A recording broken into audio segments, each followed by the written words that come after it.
Imaginemos uma atitude simples que nos acontece quando notamos um desperdício, seja uma torneira que está caindo água na nossa casa, uma luz acesa, um chuveiro, que aí o pior é que gasta os dois, né? Gasta energia e água que está lá correndo.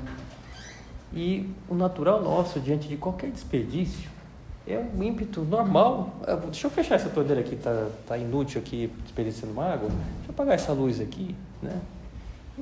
É algo, claro, estamos na nossa casa, é algo que vem natural. Vai passando o tempo e com a maturidade, até esse ímpeto é muito mais forte.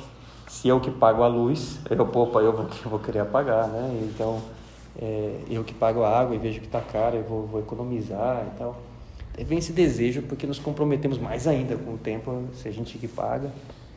Pois bem, essa atitude tão simples que eu pego como exemplo e que entendemos todos, não nos vem no automático pensar a respeito do desperdício de graça de Deus. E teria que vir assim, até com mais ímpeto, não quero desperdiçar. Porque isso é o que mais vale, né? Se uma conta de luz vem no mês caro, se eu que pago, eu vou sentir no bolso, né? Isso tem que até ver. Acho que será que dá para pagar no cartão de crédito parcelar? Né? Sei lá, porque o negócio ficou tão caro assim, né? Mas agora, o desperdício de graça tem um valor muito maior, porque tem valor de vida eterna. Se desperdiço a graça e vou isso de modo constante, vou perdendo cada vez mais a chance de ganhar o céu. Isso eu não quero, né? Mas às vezes não nos vem ao coração esse ímpeto de fechar a torneira do desperdício da graça, que é fechar a possibilidade de cair no pecado, né? Conto isso com a motivação de que na semana que vem temos no domingo a Imaculada Conceição. Temos então uma semana e alguns dias até essa data tão especial na igreja. Neste ano cai no domingo e basta ir na missa no domingo e já vai valer. Mas quando cai dia de semana, é um dia tão especial que é dia na missa, um dia de preceito, 8 de dezembro, dia da Imaculada Conceição. E Maria então nos inspira a ser aquela que não desperdiçou nenhuma graça. E eu queria comentar um pouco isso, olhando para a imagem de Nossa Senhora, a vida dela, e nos ajudar. Alguém pode fazer a pergunta, mas faltou uma semana, mais de uma semana? De propósito escolhi que fosse assim, para que a gente possa viver até, se a gente quiser, a famosa novena da Imaculada Conceição. Começa amanhã. Então aí dá tempo, vai amanhã, né? E a gente vá durante 9 dias querendo aprofundar na vida de Maria e através dela conseguir de fato até o dia 8 desenvolver um pouco mais essa aversão ao desperdício da graça, que é o pecado. Todo o desperdício da graça, na verdade, é a alma que vai tendendo ao pecado, né? Santo Agostinho, quando define o pecado, utiliza essa frase que ficou famosa: todo pecado é uma aversão a Deus e uma conversão às criaturas. Uma aversão a Deus. Se eu estou num pecado grave agora, eu odeio a Deus. Mas eu não estou sentindo nada, porque as doenças da alma, às vezes, não se manifestam no corpo de modo direto. Mas eu odeio a Deus, eu estou em aversão a Deus. Todo pecado é isso, é uma aversão a Deus. E uma conversão às criaturas. Eu prefiro algo passageiro. Eu fico mais nas criaturas. Mas as criaturas, no momento, vão desaparecer. Se são criaturas mesmo materiais, eles vão aparecer mesmo. Se são criaturas como os anjos e o homem, tem a alma eterna, o homem, mas são criaturas. Tem algo de maior dignidade do que um animal, mas é limitado em comparação com o próprio Deus, que é o Criador. No entanto, o homem com o pecado faz isso, né? Uma aversão, um ódio a Deus e uma conversão às criaturas que são tão limitadas. E a atitude nossa normal tem que ser o contrário, que eu queira cada vez mais ter aversão às criaturas. Não que eu vou brigar com alguém, nada, mas aquilo que ficaria somente ao nível de criaturas. E uma conversão a Deus. Né? Que no fundo, que se eu olho para Deus e eu tenho essa conversão a dele, até eu olho as criaturas com mais carinho. Como criaturas de Deus, exatamente. Porque o foco está primeiro em Deus. A tradição cristã nos deixou 2 pecados, né? Tipos de pecado mais comuns. O pecado grave, assim chamado, e o pecado venial. O pecado grave, então, é o super desperdício, aquela alma, então, que se entregou a um pecado grave, é aquele que destruiu a sua alma de verdade. E o pecado venial é aquilo que está desperdiçando, aquela gotinha lá, que se ficar muito tempo, né, vai desperdiçando grandemente, a hemorragia que vai lá caindo. Não é que um monte de pecados veniais causam imediatamente um pecado grave, mas enfraquecem a alma a ponto que pode levar, de fato, a que ela caia num outro pecado que já seria esse pecado grave. Vamos olhar um pouco. Primeiro, olhemos para o pecado grave, que falava, que esse é o mais perigoso, né? Quero combater esse desperdício, que eu olho para a minha vida. O que é mais ocasião de um pecado grave na minha vida? Agora mesmo, né, que eu posso fazer esse exame, eu também me incluo, olhando para Deus, nosso Senhor, os pecados graves da minha vida, onde estão? É como fazer uma análise e ver onde está o desperdício grande na minha vida. Eu quero fazer essa análise, né? Sei lá, um vazamento de água, que às vezes acontece por detrás de um encanamento antigo numa casa, e às vezes vai varrendo toda a água no subsolo da casa e tal, e chega um momento que alguém pode ter até um problema estrutural na casa, porque ficou todo o subsolo na terra varrido por aquele vazamento de água, e a pessoa pode cair até num buraco na casa, assim, de repente, com aquele vazamento. Então, o que é aquele vazamento que causa esse problema na minha vida? Esse desperdício de graça grave, que é o pecado grave. Onde estão esses pecados? Né? Em geral, vão estar em uma ofensa, em um dos pecados elencados nos 10 mandamentos, de maneira mais séria. Né? Então é bom que a gente analise, né? Será que é o amar a Deus sobre todas as coisas, uma superstição mais séria, ou ir em outra religião? Será que é o 2º mandamento, não tomar seu santo nome em vão, que às vezes é pouco entendido, mas diz respeito exatamente a isso, a um ódio de Deus, a um xingar a Deus e colocar como culpa de alguma pena que nós passamos? Será que é o outro mandamento, o 3º, que eu faltei a missa aos domingos? Deus me pede, aquela horinha na semana, e eu nem fui nessa horinha na semana, e coloquei desculpas, né, esfarrapadas até às vezes, né, que eu estava muito cansado, né, mas também, né, muito cansado que você foi num jogo de futebol, ficou até tarde nesse jogo e depois não foi à missa. Podia ter colocado para ir mais cedo, podia ter ido no sábado à tarde, que já valia, mas não fui, né, não dei essa horinha para Deus. O pecado de desonrar pai e mãe, o 4º mandamento, que não é só uma desavença pequena que tive com meus pais, mas talvez aquela que deixou muito abalado meus pais, ou até talvez o princípio, Deus queira que não, mas talvez o princípio de uma agressão física. Aí sim já vai ser grave. É um ódio que gravamos no nosso coração no 5º mandamento, que é não matar, e podemos matar também com esse rancor que gravamos no coração e não buscamos a reconciliação e vamos ficando cada vez mais longe das pessoas. Também entra nesse 5º mandamento, que é o não matar, se aconselhamos alguém no aborto, que realiza esse pecado, e esse é grave, né? Claro. O 6º mandamento, sabemos, é da castidade, aí entra todo o tema da pornografia, masturbação, isso já é grave, porque vai nos levando a sermos cada vez mais animais, né? O 7º mandamento, é bom que analisemos, estou dando essas pinceladas para a gente ajudar naquilo que seria mais grave. Então, no 7º mandamento, não roubar. E alguém pode dizer, mas então, como será grave o não roubar?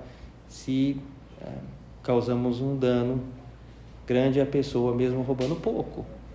Alguém pode roubar R$10 de um mendigo e era a única coisa que ele tinha para comer naquele dia. Então, esses R$10 é um roubo grave. Você pode roubar 1 centavo de todos os correntistas do Banco do Brasil e eu vou ficar com milhões. E é um roubo grave, né? Mas eu roubei só 1 centavo, ninguém nem percebeu. Mas foi grave, né? Porque o somatório também foi grande, né? Então, que eu olhe, né? Às vezes a gente não repara, mas às vezes eu não roubar estudando mal e nossos pais que bancam o nosso estudo, né? E se leva a uma reprovação de algo mais sério, que leva todo um ano de repetição por uma preguiça minha, esse algo é grave também, né? Que não correspondia àquele estudo que Deus esperava de mim. O 8º mandamento é o não mentir, e o grave será, então, quando mentimos prejudicando alguém. Se é uma mentira que não prejudica indiretamente alguém, será algo leve, mas se prejudica alguém, sei lá, digo que a prova do concurso foi transferida para outro dia e meu amigo acredita, e prejudiquei porque foi naquele dia e se enganou, e eu enganei ele de propósito, porque assim eu teria um concorrente a menos, né? E eu ganhei um pecado a mais, né? E um pecado grave, né? Porque prejudiquei aquele meu amigo e talvez perdi um amigo também, né? Porque com isso, se é meu amigo, eu quero ajudá-lo, né? E o melhor ainda, será que nós dois passemos aquele concurso, que eu ajudei ele me ajudou, né? Que seria o melhor. E o pecado do 9º mandamento é não cobiçar a mulher do próximo. Entra todo o tema da pornografia, né? E olhares de curiosidade na rua, que tem que marcar a diferença se lutamos contra aquilo, né?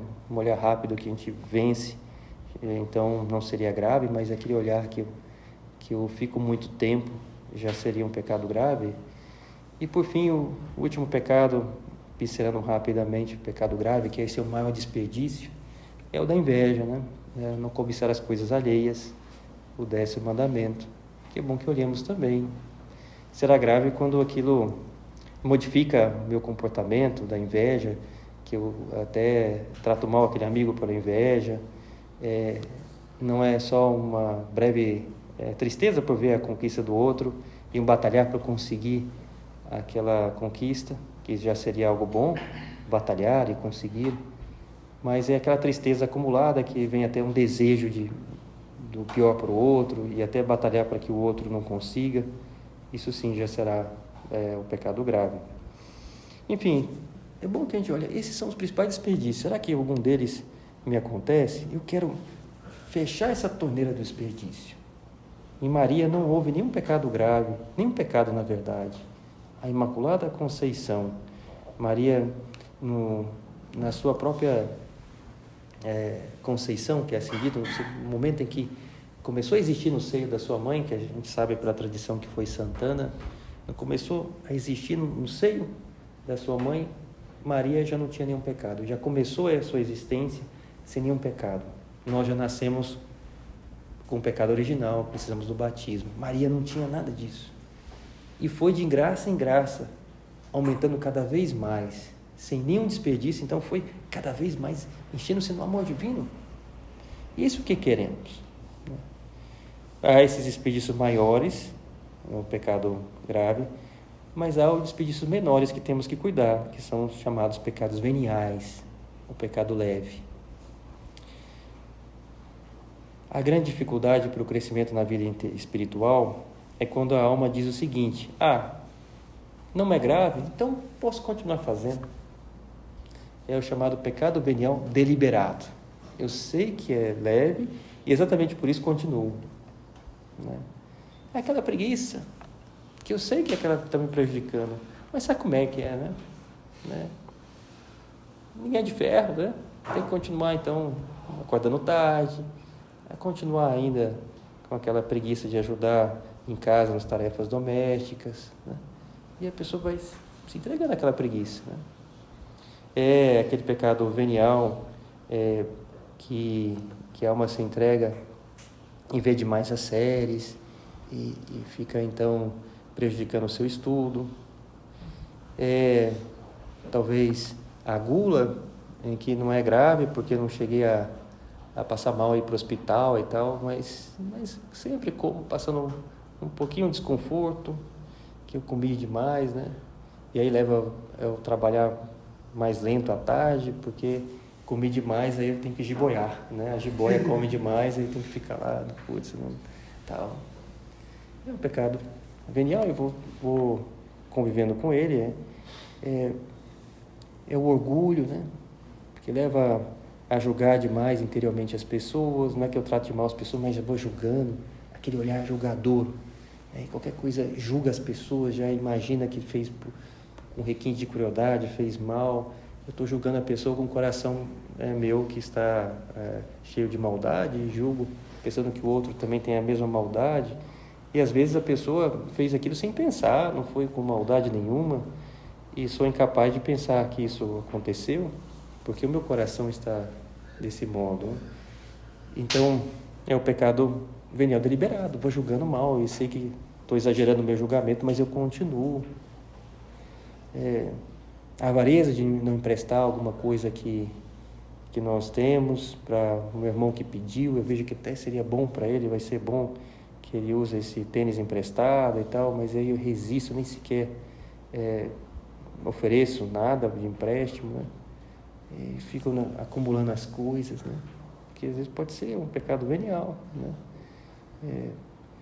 Enfim, cada um dos pecados veniais pode ser um modo de afinar um pouco mais e ver se tem algum pecado venial a respeito. A soberba, a avareza, a luxúria será venial quando, que é a da sensualidade. A luxúria quer dizer também a sensualidade. Às vezes as pessoas confundem, né? Luxúria com luxo, né? Que é dinheiro. Não, nada a ver, não é isso, né? Luxúria diz respeito à sensualidade. E aí, no caso, será leve ou venial quando faltar o pleno consentimento. Ou seja, pegou a pessoa de improviso, ou eu não tinha percebido e só depois eu lutei. Mas às vezes pode ter a culpa porque eu me expus àquele pecado, né? Mesmo que sem total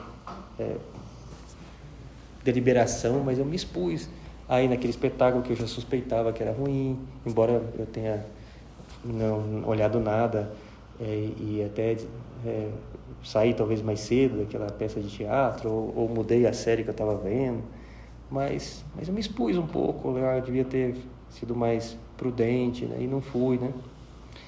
Então aí também o pecado venial da luxúria, né? Que quase sempre vai ser grave, mas às vezes, se a gente fugiu antes, talvez por demorar um pouquinho será venial.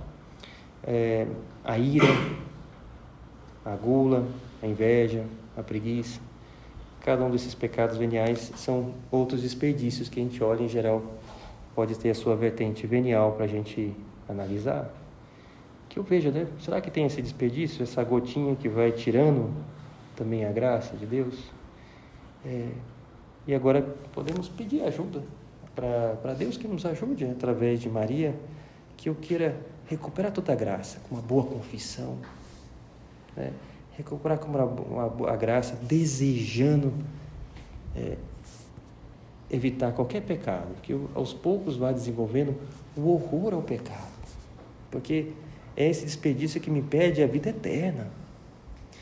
E Maria foi crescendo de graça em graça, foi correspondendo àquilo que Deus foi pedindo para ela e foi então sendo chamada de cheia de graça.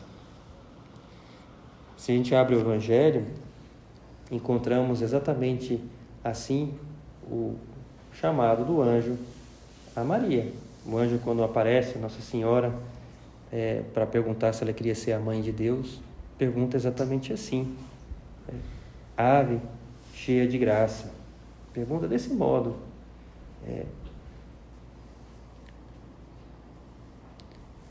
O anjo disse assim a Maria. Entrando o anjo disse-lhe: ave, cheia de graça, o Senhor é contigo. Cheia de graça. Porque Maria, com aquela graça que tinha recebido já no seio da sua mãe, quando começou a existir, de não ter nenhum pecado, Maria foi correspondendo cada vez mais àquele pedido de Deus e foi de graça em graça crescendo cada vez mais. E aí é o ponto em que o anjo lhe pergunta se queria ser a mãe do próprio Deus. Os autores antigos fazem uma questão que ajuda a entender a graça de Maria, cheia de graça. Uma questão filosófica, mas é bonita, fazemos agora. Eles se perguntam: que mãe escolheríamos se pudéssemos escolher a nossa mãe? É uma pergunta bem inusitada, porque isso é impossível de se realizar para nós humanos, mas para Deus sim. E aí vem essa pergunta: que mãe escolheria? Alguém com bom senso diria: padre, isso aí eu escolhi a minha mãe mesmo, vou ficar mudando, né?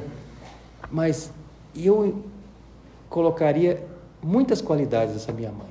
Porque, claro, a gente vai crescendo, vai vendo que falta uma outra qualidade da nossa mãe, embora a gente tenha respeito e goste da nossa mãe, mas uma outra qualidade, a gente nota que poderia ser melhor que minha mãe tivesse.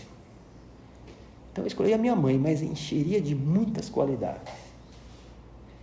Pois bem, assim dizem os autores antigos. Maria, Cristo nasceu dela, Deus pôde escolher sua mãe, escolheu Maria. Convinha que lhe colocasse muitas graças, e Deus podia, então ele fez. Algo que era muito conveniente, e ele podia, então ele fez. Maria, então, foi cheia de graça, e preparou ela para que esse evento, para que ele pudesse nascer de Maria. Mas respeita a liberdade. E aí foi lá e perguntou para Maria se ela queria ser a mãe do próprio Deus. Veja como é, Deus já preparou ela antes, mas respeitando a liberdade perguntou se ela queria. Cada um de vocês também tem uma missão que Deus espera que realize. E Deus foi preparando também cada um de vocês para que possa realizar essa missão. No caso especial, já que era a mãe do próprio Deus, Deus mandou um anjo. Para cada um de nós, Deus em geral não manda um anjo, né? Se mandasse a gente ia achar estranho, né? Sei lá, um anjo que vem nos dar uma missão, uma coisa estranha, né? Isso aconteceu com Maria, né? Eventos especiais para nós, Deus vai, através dos amigos, através dos acontecimentos, Deus vai dar algo. Ele foi nos preparando para algo, dessa missão que Ele quer que a gente realize.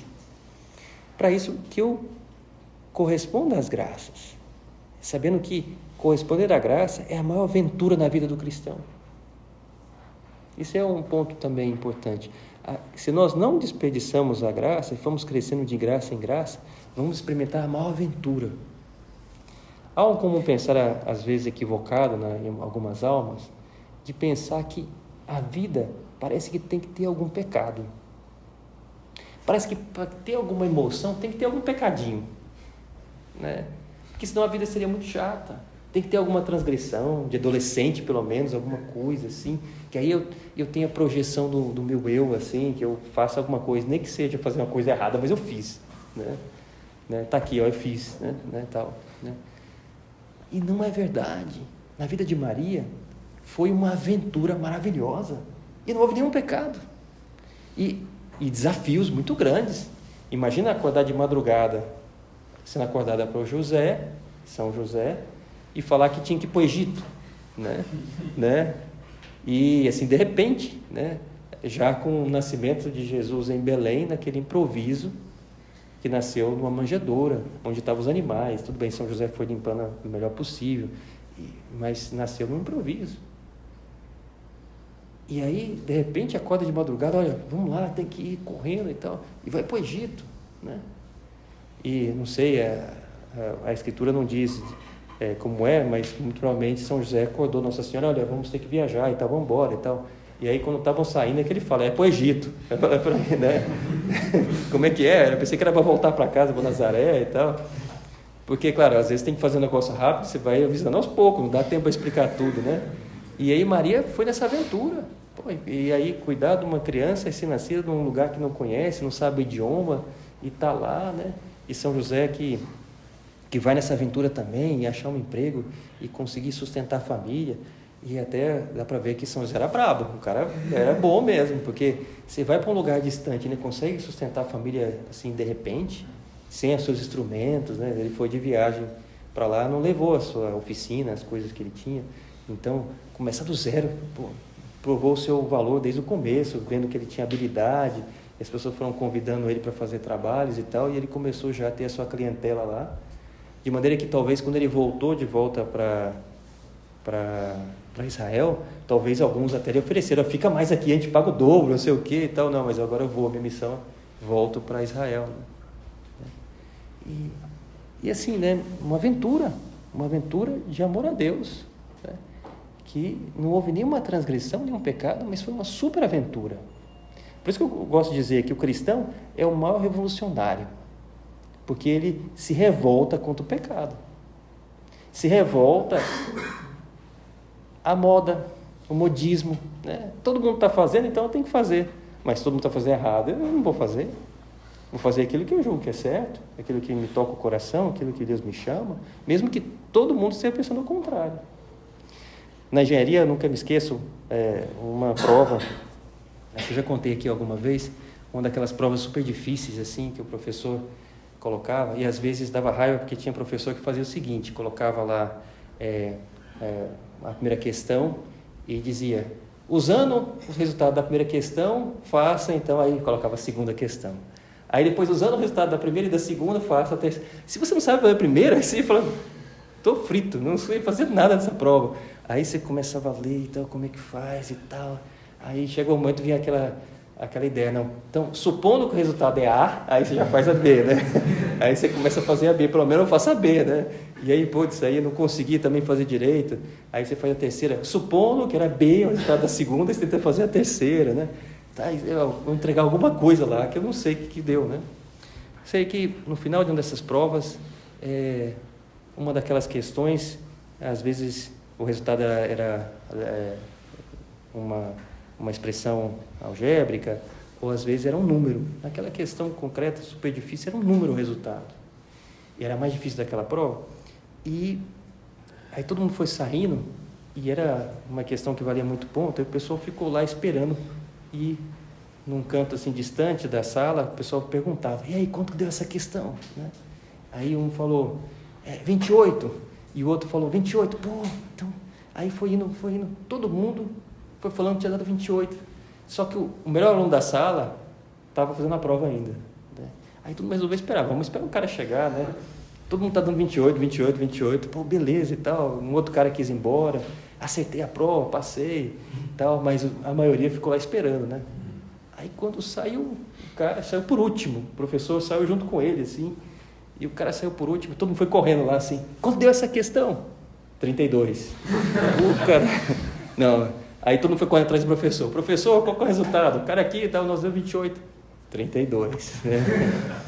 Todo mundo tinha cara dando uma pegadinha lá, e esse cara tinha percebido o erro lá, e aí ficou mais, porque ele teve que refazer a questão toda e tal, e foi o último a entregar a prova, né? A maioria não faz verdade, né? Todo mundo tinha errado aquela questão, né?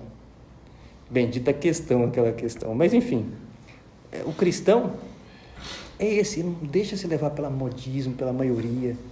Ele faz aquilo que ele vê na consciência diante de Deus. E isso é a maior emoção, né? E é não se deixar levar por esse desperdício de graça. Vai amando a Deus cada vez mais. Foi o que fez Maria, a mãe de Jesus. Indo de graça em graça, numa aventura do amor de Deus. Vamos pedir ajuda para ela? Então essa é a motivação. Há muitos cristãos que têm costume, a partir de amanhã, de oferecer a Maria alguma oração, algum detalhe, para que nós possamos, a partir do dia 30 até o dia 8, honrar Maria. Rezar um terço a mais, por exemplo, se a gente já tem o costume de rezar o terço. Se eu não tenho o costume de rezar o terço, vou rezar o terço então. Se eu não tenho o costume de rezar o texto, e talvez me pareça muito, vou rezar o mistério, que é uma dezena do texto, diariamente, para pedir ajuda à cheia de graça, para que também eu fique cheia de graça e não desperdice com pecado. Rezar o Ângelus com devoção pode ser outra proposta, que é uma oração breve, que se faz ao meio-dia em geral. Enfim, busquemos alguma prática que eu vou tentar fazer diariamente para oferecer à cheia de graça, que é Maria, e que ela me ajude a não ter nenhum desperdício na minha vida. Maria Santíssima, terminamos agora a nossa meditação com esse desejo.